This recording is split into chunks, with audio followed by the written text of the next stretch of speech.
1. The Boy with No Eyes. One night when I was 10, I was woken up by my bedroom door opening, followed by someone sitting on my bed. I felt my leg grazed and the bed sink under a person's weight. It's just Mom, I thought, and I opened my eyes. It was not my mom. I found an eyeless boy. He had black, empty sockets, about my age, sitting at the foot of my bed. He extended his hand, and in it was a little box. I was startled but reached out. He pulled back. I reached again and said, "Give it." Then I blinked, and when I reopened my eyes, he was gone. But I could still see the imprint where he'd sat on my bed. Fast forward 5 years. My girlfriend came over to do homework. After she finished, she took a nap while she waited for her parents. When they arrived, I tried waking her up. She opened her eyes suddenly, looking up at a corner where the wall met the ceiling. She pointed there and went back to sleep. I shook her again. She came to full consciousness, and I explained what she'd done. She looked haunted. Up on the wall, I saw a little boy with no eyes. He was there, in a Spider-Man pose, staring at me. I freaked out and told her my story about the same kid. Fast forward another 5 years. I was with the same girlfriend, and we had a 2-year-old. We were living in my parents' house, in my old room. My daughter started waking up at the same time every night, and she'd talk. After a while, I noticed she had almost the same conversation every night. I playfully asked her once whom she was talking to. She said, "It's a little boy. He's nice. He's lost and looking for his mommy." My daughter's nightly conversations continued until we got our own place later that year. Smash the like button if that story was scary. Leave a comment if you thought it was real or made up. 2. Dead Woman's Crossing. On July 7, 1905, Katie DeWitt James, then 29, and her 1-year-old daughter Lulu Bell boarded a train to visit her cousin. Several weeks passed, and there was no sight of Katie or her daughter. Her father hired private investigator Sam Bartell to find his daughter and granddaughter, and what the PI found was disturbing. Instead of getting off where she was supposed to meet her cousin, Katie got off the train at Weatherford with a notorious sex worker, Fanny Norton. Witnesses claimed to have seen Norton take Katie and the baby for a short trip in the area near Deer Creek before returning with just the child, whom she abandoned at a farm before running away.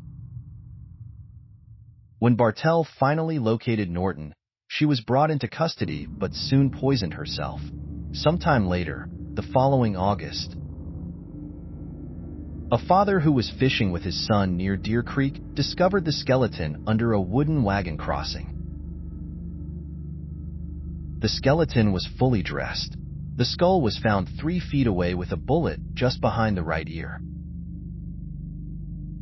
A .38 caliber revolver was also discovered nearby.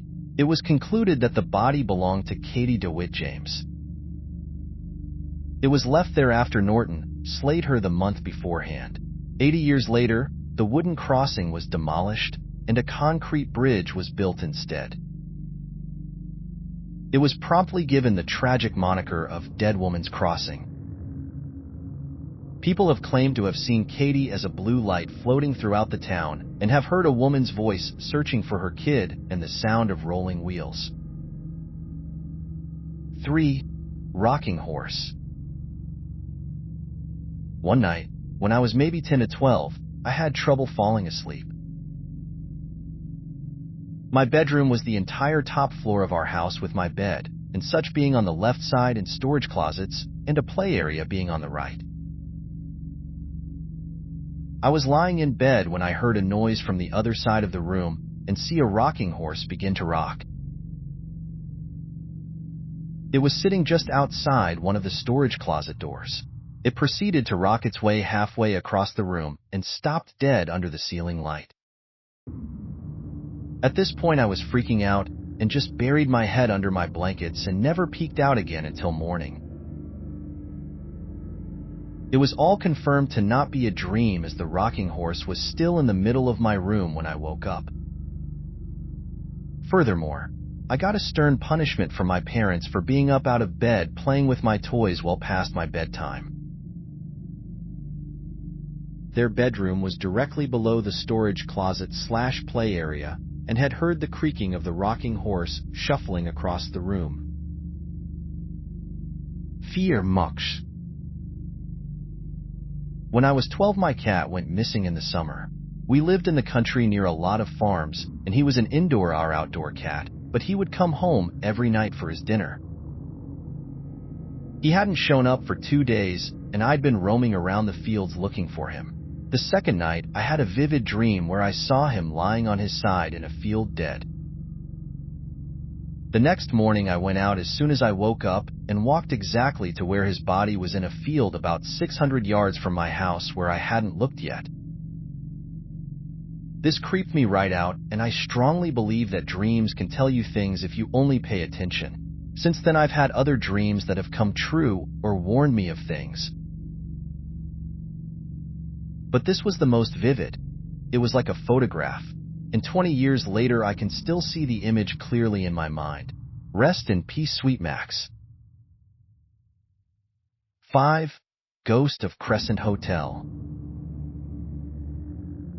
It's said that the Victorian 1886 Crescent Hotel and Spa in Eureka Springs, Arkansas, to this day, hosts a wide variety of spirits.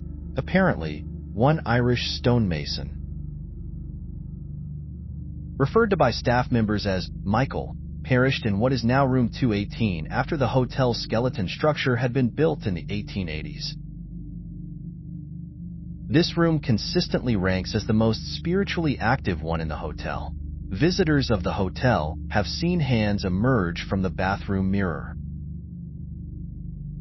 and heard cries of a man falling from the ceiling, and seen the door open before slamming shut and becoming unbudging. However, that's not all. In the 1930s, this eerie hotel inn was converted into an experimental cancer hospital. Many patients signed away their whole life savings when they rushed to the Baker Cancer Hospital in hope to treat their cancer. In the hotel's basement, Dr. Norman Baker, posing as a qualified doctor, assessed cancer patients. However, rumors began circulating among the locals that Norman was performing medical experiments on patients and taking the deceased patients through tunnels to a local cremation facility. However, these rumors were never confirmed. Nonetheless, what is known is that 44 patients passed away at the Baker Cancer Hospital during the hospital's 20-month existence. It's claimed that the hotel is still visited by several ghosts, including Theodora, one of the deceased patients, and Norman Baker himself. 6. The Bell Witch. In the early 1800s, John Bell moved his family to Red River, a part of Tennessee now known as Adams, Tennessee. As they moved into the new house, strange things started happening. Dogs starting barking, shackles rattling, rodents chewing, and a lady whispering were some of the strange noises the Bell family started encountering. Legend has it that between 1817 and 1821, he, his family, and the neighborhood were subjected to attacks from an invisible, shape-shifting creature that was able to speak and affect the environment. Some versions claim that the ghost was also clairvoyant and had superhuman speed. Soon, the apparition became known as the Bell Witch. Many believe that the lady is the ghost of Kate Batts, the Bell's former neighbor. Allegedly, before she passed away, Batts promised to take revenge on Bells over their land dispute. Later, Bell died from poisoning, rumored to be the work of the Bell Witch.